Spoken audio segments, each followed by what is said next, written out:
Taste the Daily.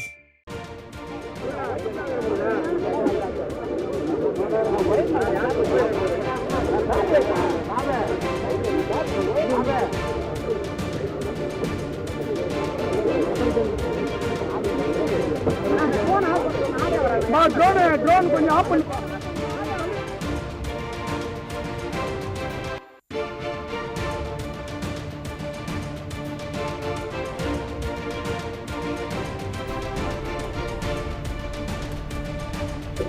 வணக்கம். இன்றைய தினம் கடந்த 2/12/2024 அன்று அதிகாலை தென்பெண்ணை ஆற்றில் சுமார் 2 லட்சம் கனஅடி தண்ணீர் சென்றது.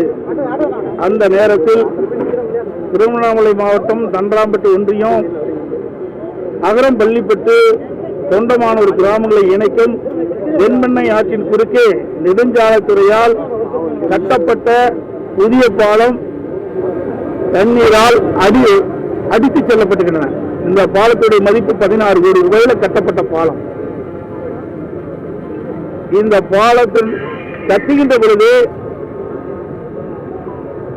நீர்வளத்துறை அதிகாரிகள் இந்த பாலத்துடைய உயரத்தை அதிகப்படுத்த வேண்டும் என்றும் பாலத்தில் அதிக தூண்கள் அமைக்க வேண்டும் என்று ஒரு கருத்தை தெரிவித்துக்கின்றார்கள். அதையெல்லாம் கவனத்தில் கொள்ளாமல் நெடுஞ்சாலைத்துறை எடுத்தேன் கவிழ்த்தேன் என்ற நிலையில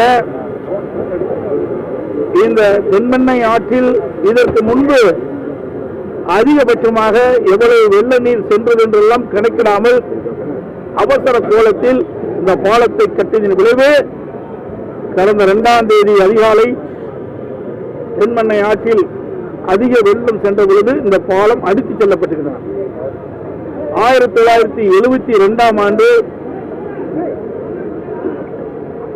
சாத்தூர் அணையிலிருந்து திறக்கப்பட்ட நீர் சுமார் 2,40,000 என்று தகவல் கிடைத்திருக்கின்றன.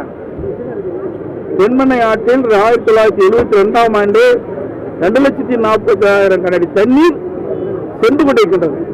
அப்படி என்றால் பாலம் கட்டுகின்ற பொழுது அதற்கு ஏற்றவாறு பாலத்தை வடிவமைத்து பாலத்தை கட்டப்பட்டிருந்தால் இந்த பாலம் சேதமடைந்திருக்கிறது.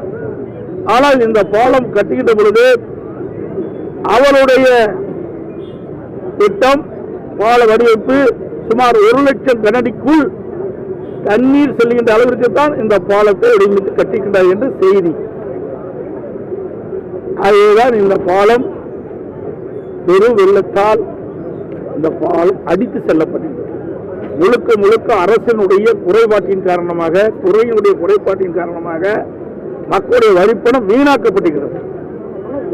ஏற்கனவே 1972ஆம் ஆண்டு தென்பெண்ணை ஆற்றில் சுமார் 2,40,000 சென்ற பொழுது அதற்கு ஏற்றவாறு பாலத்தை கட்டப்பட்டிருந்தால் இந்த பாலம் அடித்து சென்றிருக்காது. ஆகவே இந்த அரசுடைய கவனக்குறைவால் இந்த பாலம் அடித்து செல்லப்பட்டது என்பதை தெரிவித்துக் கொள்கின்றேன். அதோட இன்றைக்கு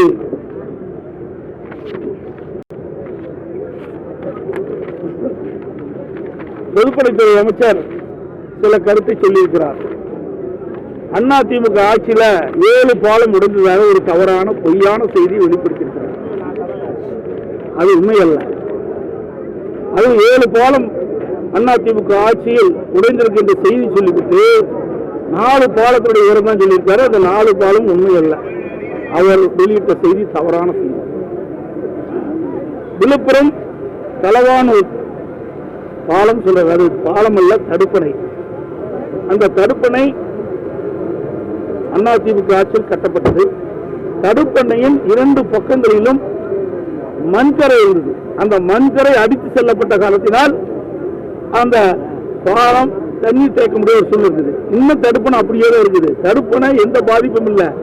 ஆனா தடுப்பணையினுடைய 2 பக்கவாட்டிலும் அந்த ரீட்டைனிங் வால் சரியா கட்டாகிறதுனாலதான் அந்த மண்கரை உடைந்துதான் சேதமடைஞ்சிருக்கக்கூடிய தடுப்பணை சேதமடையவில்லை. அது ஒன்று. இரண்டாவது, திருவண்ணாமலை மாவட்டம் அம்மாபாளையம் நாகநதியின் குறுக்கே கட்டப்பட்ட பாலம். இந்த பாலம் 2001 சுமார் 8 லட்சம் ரூபாயில ஒரு கல்வெட்டு தான் கட்டப்பட்டது. அப்போ அந்த கல்வெட்டுல கனமழையின் போது அடித்து செல்லப்பட்டு விட்டது. அதற்கு பதிலாக அம்மா அவர்கள் வந்து இதுல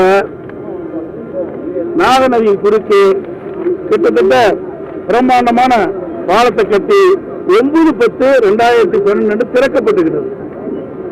இந்த பாலம் அடித்து செல்லப்பட்ட செய்தி தவறான செய்தி. அது 8 லட்சம் ரூபாய் மதிப்பீட்டிலே கட்டப்பட்ட கல்வெட்டு சேதமடைந்துள்ளது. அதற்கு பதிலாக பெரிய பாலம் 9/10/2012 இதயம் புரட்சி தலைவர் அம்மா அவர்கள் கட்டப்பட்டு அம்மாவுடைய திருக்கரங்களால் திறக்கப்பட்டுகிறது. அந்த செய்தியும் தவறான செய்தி. அதே போல படவேடு ராமர் கோயில் சாலையில கமடல்லா நதியின் குறுக்கே கட்டப்பட்ட பாலம் இடிந்தாக்குவது தவறு. 2010ஆம் ஆண்டு திராவிட முன்னேற்ற கழக ஆட்சி. அப்பொழுது தனியார் நிறுவனத்திற்கு இந்த பாலம் கட்டுகின்ற பணியை ஒப்படைத்தாங்க. அந்த பாலத்தினுடைய மதிப்பு 13.60 மதிப்பு ரூபாய் மதிப்பு. 2015 போது அதிமுக ஆட்சியின் போது பெரும் மழையின் போது தண்ணீர் அதிக அளவு சென்றதால் 2 பக்கவாட்டு 2 பக்கமும் சுவர்கள் அரிக்கப்பட்டது. ஒரு மண்ணா இருந்தது, சுவர் அரிக்கப்பட்டு போச்சு. அப்பொழுது அம்மா அவர்கள் அந்த 2 பக்கமும் அந்த பாலத்தினுடைய 2 பக்கங்களிலும் சுவர்கள் எழுப்பி அம்மா அவர்கள் திறந்தாங்க. திமுக ஆட்சியில் கட்டப்பட்ட பாலம், அதிமுக ஆட்சியில் கட்டப்பட்ட பாலம் அல்ல. இருந்தாலும் கனமழையின் போது 2 பக்கவாட்டிலும் தண்ணீர் அரித்து செல்லப்பட்டது. அந்த அரித்து செல்லப்பட்ட பகுதியில் காங்கிரஸ் சுவர் அமைக்கப்பட்டு அதுவும் அம்மா திறந்தாங்க. அதுவும் ஒரு தவறான செய்தி. அதே போல கடலூர் மாவட்டத்தில் சிங்காரத்தோப்பு பாலம் அது இடிஞ்சு போச்சுன்னு சொல்றாரு. அது தவறு. அந்த பாலப்பணி நடைபெற்றுக் கொண்டிருக்கின்ற பொழுது அதற்கு தாங்கு தூண் அமைப்பாங்க. காங்கிரஸ் போடுகின்ற பொழுது பாத்தீங்கன்னா கீழே தாங்கு தூண் அமைச்சுதான் காங்கிரஸ் போடுவாங்க. அப்போ ஒரு பகுதி சருகி போனதுனால அந்த பாலம் பாய்ச்சது. உடனடியாக சரி செஞ்சு காங்கிரஸ் போட்டாங்க. இதுதான் நிலைமை. ஆனால் வேண்டுமென்றே திட்டமிட்டு பொதுப்பணித்துறை அமைச்சர் தவறான தகவலை தந்துள்ளார் என்பதை இந்த நேரத்தில் விளக்குகின்றேன். ஏன்னா இந்த தென்பெண்ணை ஆற்றின் குறுக்கே கட்டப்பட்ட பாலம் உடைந்து விட்டது. அதை மறைப்பதற்காக, அரசியல் ஆதாயம் தருவதற்காக இப்படிப்பட்ட தவறான செய்தியை தெரிவித்துள்ளார் என்பதை தெரிவித்துக்கிறேன். இப்போ கெடில ஆற்றின் குறுக்கே பாலம் கட்டிட்டு இருக்காங்க. இப்ப டிவியில ஓடிட்டு சொன்னாங்க. அது தண்ணியில் அடிச்சுட்டு போகுது. திமுக ஆட்சியில் கெடில ஆற்றின் குறுக்கே கட்டிட்டு இருக்க பாலம் இப்ப தண்ணியில் அடிச்சுட்டு போயிருக்குது. அது அதிமுக ஆட்சியில் கட்டப்பட்ட பாலங்கள் எல்லாம் சிறப்பான முறையிலே மக்கள் பயன்படுத்திக் கொண்டிருக்காங்க. உறுதியான பாலம் கட்டப்படுகின்றது.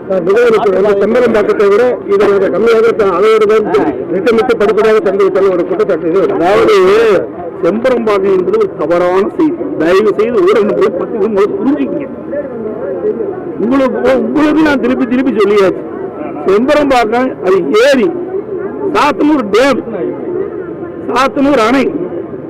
அது செம்பரம்பாக்கம் ஏரிங்கிறது சென்னை மாநகர மக்களுக்கு குடிநீர் வழங்குகின்ற ஏரி. இது விவசாயத்திற்கும், இந்த சாத்தனூர் டேம் விவசாயத்திற்கும் குடிநீருக்கும் பயன்படுத்துகின்ற அணை. இதுதான் வேறுபாடு. அது மட்டும் இல்ல, செம்பரம்பாக்கம் ஏரியும் போது ஒரே நேரத்தில் கிட்டத்தட்ட 5 சென்டிமீட்டர் நிலைக்கு மேல பெஞ்சது, மழை பெஞ்சது. எல்லாம் உங்களுக்கு தெரியும். நகரத்திலையும் மாநகரத்திலையும் கனமழை, சுற்றி வட்டார இருக்கிற மாவட்டத்திலையும் கனமழை. அப்படி கனமழை பொழிகின்ற பொழுது செம்பரம்பாக்கம் ஏரிக்கு அதிகமா தண்ணி வந்தது. ஆனா செம்பரம்பாக்கம் ஏரியிலிருந்து வெறும் 30,000 அடி தான் திறக்க முடியும். வெறும் 30,000 அடி தானே திறக்க முடியும்.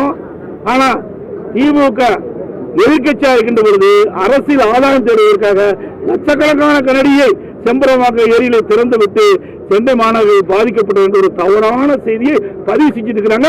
ஊடக நம்பரும் மாத்தி சொல்லிட்டு இருக்கிறீங்க. உங்களுக்கு ஏன் சந்தேகம் இருந்தா செம்பரம்பாக்கம் ஏரிக்கு போங்க. எவ்வளவு சட்டம் திறக்குதா, எவ்வளவு தண்ணி போகணும் தெரிஞ்சுக்கிட்டு தயவு செய்து நீ வெளியிடுங்க. எல்லா சட்டம் திறந்தாலும் 30,000 அடி தான் திறக்க முடியும். அதுக்கு மேல திறக்க முடியாது. அதுக்கு செம்பரம்பாக்கம் ஏரிக்கு கீழே அடையாறு வரை நூற்றுக்கணக்கான ஏரிகள் இருக்கின்றன. அப்போ 5 சென்டிமீட்டர் மழை பெய்கின்ற பொழுது அந்த ஏரிகள் எல்லாம் நிரம்பி உபரி நீரும் அடையாற்றில் சேருது. அப்பதான் வெள்ளம் ஏற்படுது. அடையாற்றில் 1 லட்சம் அடி தண்ணி தடையில்லாம போகும். ஆனா செம்பரம்பாக்கம் ஏரியிலிருந்து அடையாறு ஆறு வரை நூற்றுக்கணக்கான ஏரிகளில் இருந்து உபரி நீர் வெளியே போய் அடையாற்றில் கலந்த காரணத்தில்தான் வெள்ளம் ஏற்பட்டது. இதுதான் உண்மை. இதனால நீங்க சோதனைக்கு போய் ஊடகாரும் பத்திரிகையாரும் போய் சோதனை செஞ்சு ஆய்வு செஞ்சு எது தப்பு எது ரைட்டுன்னு அப்புறம் வெளியிடுங்க. ஆனா வேணுமனே திட்டமிட்டு இதுவரை திராவிட முன்னேற்ற கழகத்தை சேர்ந்தவர்கள் இது ஒரு அரசியல் ஆதாயம் தேடுவதற்காக இதை தொடர்ந்து உண்மைக்கு புறமான பொய்யான செய்தி வெளியிட்டு இருக்கிறாங்க. நீலகிரி போட்ட உத்தரவை வந்து கொடநாடு வழக்குல சென்னை உயர்நீதிமன்றம் இப்பதான் நான் வண்டியில வருவேன், தெரியல, தெரிஞ்சவருக்கு சொல்றேன். திருவண்ணாமலை அருணாச்சலேஸ்வரர் கோயிலுக்கு பின்புறம் மலையில வந்து ஒரு சில இடங்கள்ல வந்து மலை சரிவு ஏற்பட்டிருக்கு, மண் சரிவு ஏற்பட்டிருக்கு. இன்னும் ஒரு சில நாட்கள்ல வந்து அந்த தீபத்துக்கு ஏறக்கூடிய நூற்றுக்கணக்கான பக்தர்கள் வந்து அந்த மலை ஏறுறதுக்கான வாய்ப்புகள் இருக்கு. இது வரைக்கும் மாவட்ட நிர்வாகமோ தமிழக அரசோ அந்த பக்தர்களுடைய நிலைப்பாடும் அங்க இருக்கக்கூடிய அந்த மண் சரிவு பற்றிய நிலைப்பாடும் முழுமையான தகவல்கள் வந்து வெளியிடலன்ற ஒரு குற்றச்சாட்டை நான் பத்திரிகை செய்தியில் கூட பார்த்தேன். வல்லுநர் வந்து அதையெல்லாம் பார்வையிட்டு சென்றதாக பத்திரிகை செய்தி ஊடக செய்தியில பார்த்தேன். ஐஐடி நினைக்கிறேன். அங்க இருக்கின்ற வல்லுநர்கள் வந்து அங்க இருக்கின்ற நிலைமையெல்லாம் ஆய்வு செய்து அது அரசுக்கு அறிக்கை சமர்ப்பிக்கப்பட்டதாக தகவல் உண்மையா போய் எனக்கு தெரியும். நான் பத்திரிகை ஊடகத்திலும் பார்க்கும்போது அங்க வந்து ஆய்வு செய்யறாங்க. அதை மட்டும் நாங்க பார்த்தேன். இருந்தாலும் நீங்க சொல்லுகின்ற செய்தியை இந்த அரசு கவனமாக எடுத்துக்கொண்டு பக்தர்கள் லட்சக்கணக்கான பக்தர்கள் இங்க தெய்வத்துக்கு வர இருக்கிறாங்க. அப்படி வருகின்ற பொழுது அவர்களுக்கு எவ்வித பிரச்சனையும் ஏற்படாமல் அரசு உரிய நடவடிக்கை மேற்கொள்ள வேண்டும். அதோடு மட்டும் அங்கே ஒரு பெரிய பாறை இன்னும் இருக்கு, அதை அப்படியே அகற்றாம அப்படியே இருக்காங்க. அந்த பகுதி மக்கள் ரொம்ப வருத்தமா இருக்காங்க. எப்ப அந்த பாறை வந்து விழுன்ற அச்சத்தில் இருக்கிறாங்க. அதாங்க அரசாங்கம் வந்து வல்லுநரை கொண்டு வந்து ஆய்வு செஞ்சிருக்கிறாங்க. இந்த ஆய்வு அறிக்கை அரசாங்கத்திடம் கொடுத்துருக்காங்க. எங்களுக்கு வரைக்கும் தெரியல. அரசாங்கம் மேலும் அங்க அந்த மலை அடிவாரத்தில் இருக்கின்ற மக்கள் பாதிக்காத அளவிற்கு உரிய நடவடிக்கை மேற்கொள்ள வேண்டும். மாவட்ட ஆட்சியரோட அவருடைய சுற்றுச்சூழலோட இருந்துச்சு இந்த இதுல கடமை. அதோட அதாங்க எல்லா கட்டுமானமுமே சரியே கிடையாது, தரம் கிடையாது. இந்த ஆட்சியினுடைய நோக்கம் கலெக்ஷன், கமிஷன், கரப்ஷன் இதுதான் முன்னிருந்து செஞ்சிட்டு இருக்காங்க. இவர்கள் கட்டுகின்ற கட்டடமோ இவர்கள் கட்டுகின்ற பாலமோ உறுதித்தன்மை இல்லை என்பதற்கு இந்த தென்மண்ணை ஆற்றில் கட்டப்பட்ட பாலம் வெள்ளத்தில் அடித்து செல்லப்பட்டதுக்கு சான்று. போலூர்ல ஏற்கனவே பாலம் கட்டியிருக்காங்க. இது வந்து காலதாமதமாவது அதை மாவட்ட செயலாளர் கோரிக்கை வச்சு கட்டித்தரணும்னு சொல்லிட்டு எங்கீங்க போலூர்ல பாலம் கட்டிட்டு இருக்காங்க. அது காலதாமதமாவது ஏற்கனவே மாவட்ட செயலர் கோரிக்கை வச்சாரு. அது இன்னும் நிறைவேற்றாம இருக்கிறாங்க. அதை பத்தி ரயில்வே கடவுள் கொடுக்கிறார். அனைத்து இந்திய அண்ணா திராவிட முன்னேற்ற கழக ஆட்சியில் இருக்கின்ற பொழுது திமுக ஆட்சி பாதியாக நின்ற பாலம் எல்லாம் நாங்கள் முழுசா கட்டி முடிச்சோம். அது மட்டும் இல்ல, ரயில்வே பாலம் என்பது திராவிட முன்னேற்ற கழக ஆட்சியில் 7 ஆண்டுகள் கட்டப்படும். அது பல்வேறு நிபந்தனைகள் இருக்குது. மத்திய அரசு மாநில அரசு இணைந்து செய்ய வேண்டிய பணிகள். ஆனா அதிமுக ஆட்சியில் இருக்கின்ற பொழுது அந்த கால அளவு குறைச்சோம். 7 வருஷத்துல இருந்து 5 ஆண்டுல ரயில்வே கடன் கொடுக்க அந்த பாலங்கள் உயர்மட்ட பாலம் கட்டி நாங்கள் கொடுத்தோம் அதிமுக ஆட்சியில். இந்த ஆட்சியில் மெத்தன போக்கின் காரணமாக இந்த பால பணி இன்றைக்கு காலம் கடந்து கொண்டிருக்கின்றது. வேகமாக துரிதமாக இந்த அரசு அந்த பால் பணியை மேற்கொள்ள வேண்டும் என்பதுதான் என்னுடைய மத்திய அரசு பேரிடர் காலங்களில் மாற்றுப்பாதை எப்படி செய்வாங்க இந்த அரசாங்கத்தை நீங்க கேட்கணும். போறோம். இது திராவிட முன்னேற்ற கழக ஆட்சி, எங்களுடைய ஆட்சி இல்லை.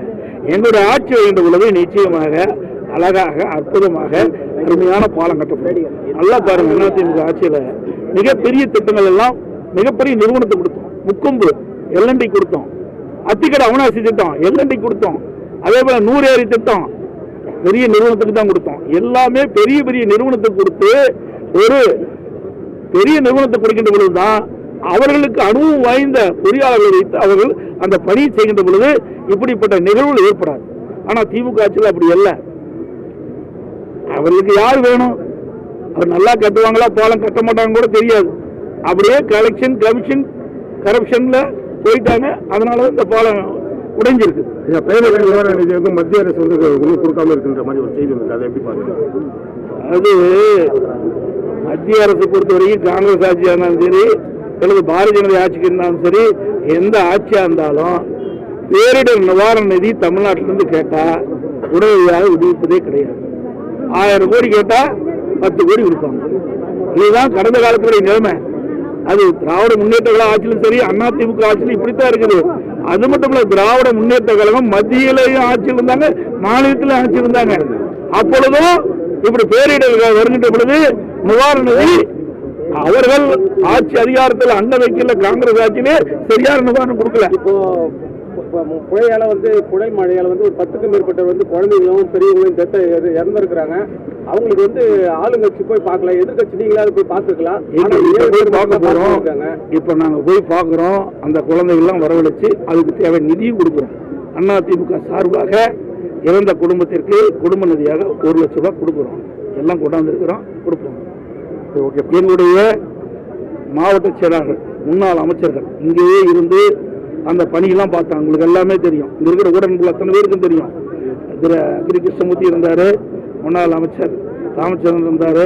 ஆகவே அங்க எல்லாம் இருந்து அந்த பணிகள், அதாவது நிவாரண பணிகள் மேற்கொள்கின்ற பொழுது உயிரோடு அவர்களை மீட்க வேண்டும் என்று இரவு பகலாம் அங்கேயே இருந்து பணி செய்கின்ற பொழுது அவர்களும் அதிலே உடன்வந்தார்கள் என்பது எல்லா ஊடகங்களும் பத்திரிகைகளும் நன்றாக தெரியும். ஆகவே எங்களுடைய கழக நிர்வாகிகள், முன்னாள் அமைச்சர்கள் அவர்களும் இந்த மீட்பு பணியில் தங்களை ஈடுபடுத்திக் கொண்டார்கள்.